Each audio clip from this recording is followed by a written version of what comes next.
সম্পাদন করে সকাল থেকে সন্ধ্যা পর্যন্ত, তার কি সত্যিকার ভাবে ইকোনমিক্যালি কোয়ান্টিফাই করা হয়েছে যে তারা দেশের জিডিপিতে কত শতাংশ অবদান রাখছে? এই হিসাবটি কি করা হয়েছে? যদিও সে অক্সফোর্ডের একজন গবেষক, বিশ্বমানের গবেষণা মোটামুটি সে করে থাকে, সে কিন্তু আমাকে সঠিক উত্তর দিতে পারে। কাজে এই যে ট্রেনিং এর কথা বলছেন, ট্রেনিং এর মূল উদ্দেশ্যটা কি?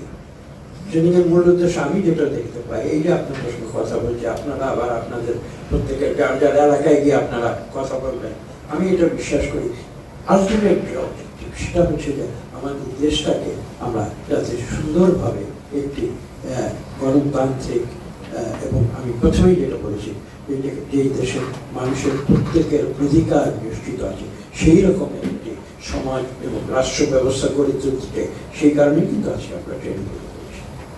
ট্রেনিংগুলো শুধু এটা নয় যে আপনারা প্রত্যন্ত অঞ্চল থেকে এখানে আসলেন, আমাদের কথা শুনলেন, আবার চলে গেলেন, সেখানেই শেষ হয়ে গেল, সেটা কিন্তু ট্রেনিংয়ের উদ্দেশ্য নয়। তো কাজেই আমরা যদি এই সমস্ত বিষয়গুলো বিবেচনায় রাখি, তাহলে ইভেন্টুয়ালি আলটিমেটলি কিন্তু আমাদের ঘুরে ফিরে আপনারা আমাদের নেতা নেত্রীদের কথা উল্লেখ করেছেন, শহীদ প্রেসিডেন্ট জিয়া রহমানের উদাহরণ দিয়েছেন, হিজবুল বাহারের উদাহরণ এখানে আজকে আলোচনায় এসেছে, দেশনেত্রী বেগম খালেদা জিয়া।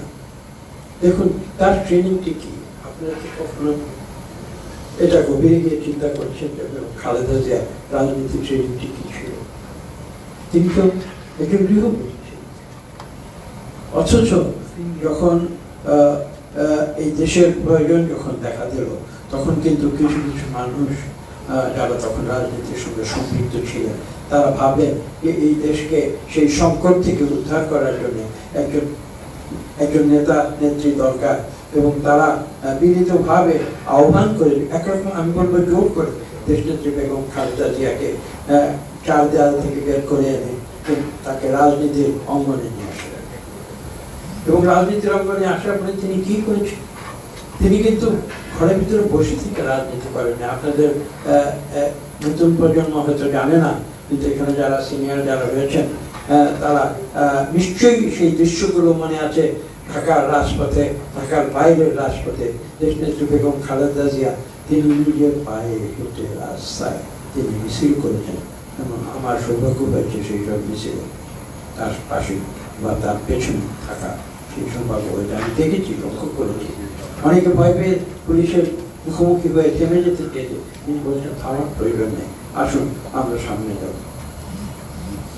তো এই কথাগুলো আজকে আমাদের স্মরণ রাখতে হবে। আমরা যখন ট্রেনিং নিতে এসেছি, আমাদের সামনে আদর্শটা কি, আমরা ট্রেনিং নিয়ে আমরা কি কোন পর্যায়ে উপনীত হতে চাই। কথা প্রসঙ্গে দেশনেত্রী বেগম খালেদা জিয়ার উদাহরণটি সেটি আপনাদের সামনে তুলে ধরছি। তিনি কিন্তু রাজনীতিতে ঢুকেছেন সম্মুখের দরজা, সামনের দরজা দিয়ে। তিনি কিন্তু ক্ষমতায় থাকাকালীন সময়ে ক্ষমতার সহায়তা নিয়ে দেশের প্রধানমন্ত্রী, এই সত্যটি কিন্তু এবং সেখানেই কিন্তু যদি আপনারা সেটা অর্জন করতে পারেন, আমি বলবো সেটাই হবে আপনাদের ট্রেনিং এর শাস্ত্র।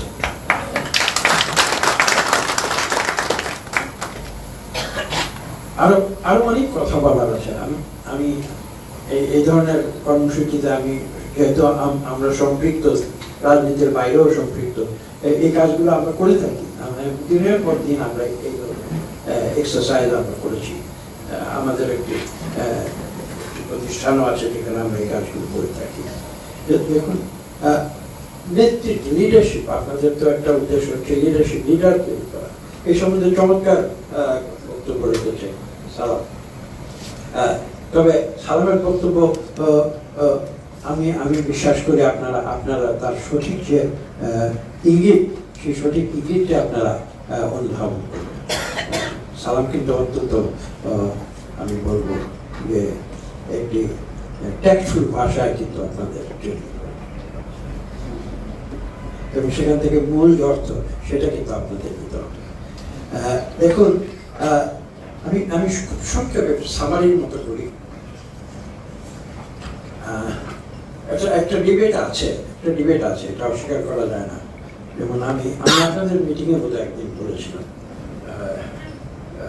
ঢাকার এই গল্পটি আবার বলতে পারি কারণ আপনারা ছিলেন না। এখানে ঢাকায় একটি বিশ্ববিদ্যালয় ছিল, এখন আমি জানি না এটা কোথায় নিয়ে গেছে, বনানীতে। বিশাল বিল্ডিং, বিশাল 8 তলা 10 তলা বিল্ডিং, তার উপরে খুব বড় করে লেখা ছিল ওই ইউনিভার্সিটির উপরে শিরোনাম ছিল where leaders are created, অর্থাৎ বিশ্ববিদ্যালয় থেকে নেতা তৈরি করা। তো আমি সালামের গল্পের সূত্র ধরে বলছি। এখন প্রশ্ন মানুষ করেছে, সেখানে রাস্তা দিয়ে যায় মানুষ প্রশ্ন করত, লিডার্স আর ক্রিয়েটেড এখানে আসলে, এখানে পড়লে বিশ্ববিদ্যালয় থেকে বের হয়ে লিডার তৈরি হবে, সত্য কথা। তো পাশাপাশি আরেকটি যে বিতর্ক রয়েছে সেটা হচ্ছে ক্যান লিডার্স বি ক্রিয়েটেড, এটা তারা এই বিষয় নিয়ে এটা একটি চিরন্তন একটা ডিবেট। এই ডিবেটটা বিভিন্ন জায়গায় বিভিন্ন সময় হয়, whether leaders are created or leaders are born। আমি আমার নিজের ব্যক্তিগত অভিজ্ঞতা থেকে এইভাবে বলি যে এই দুটোই কিন্তু সত্য। একদিকে যেমন লিডার্সরা বর্ন হতে পারে, পাশাপাশি কিন্তু আমি মনে করি leaders can also be created. আজকে আমরা যে এখানে সমবেত হয়েছি, আমাদের উদ্দেশ্য কিন্তু দ্বিতীয়টি, we want to create leaders. এবং সেই লিডারশিপ কোয়ালিটিগুলির আপনাদের মাঝে যাতে সৃষ্টি হয়, আপনারা সেই এই দেশকে নেতৃত্ব দিতে পারেন, সেই উদ্দেশ্যে আমাদের যে ক্ষুদ্র জ্ঞানে যতটুকু করার আছে আমরা কিন্তু সেই কাজটা করে দিতে চাই। এবং এই কারণেই কিন্তু আমি সোলকে আন্তরিকভাবে ধন্যবাদ জানাই।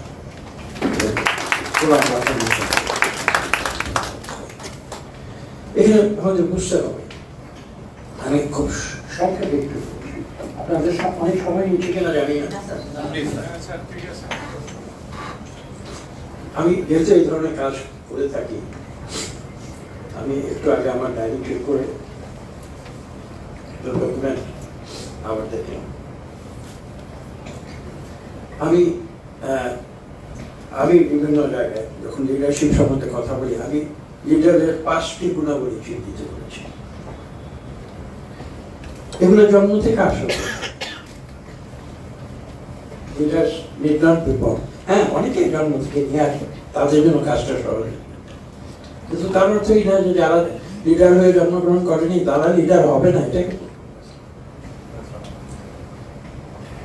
আমি যেটা প্রথমে বলি, আমি একদম, আপনারা যদি কিছু মনে না করেন আপনারা এটা নোট করে নিতে পারেন।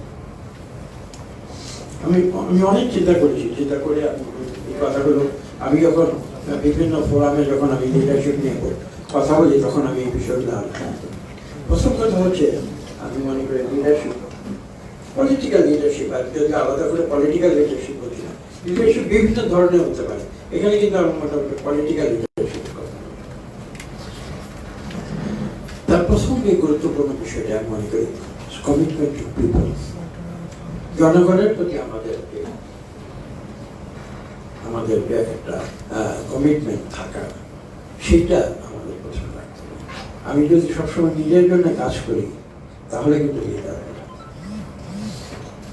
এই কথাটা কিন্তু খুব সহজ, কিন্তু বাস্তব জীবনে কিন্তু কঠিন। অত্যন্ত গুরুত্বপূর্ণ বিষয় এটা হচ্ছে, জনগণের প্রতি আমার কমিটমেন্ট থাকতে হবে, অর্থাৎ আমার অন্তরে সেই আকাঙ্ক্ষা থাকতে হবে যে আমি মানুষের জন্য মানুষকে সেবা করব, মানুষের জন্য কাজ করব।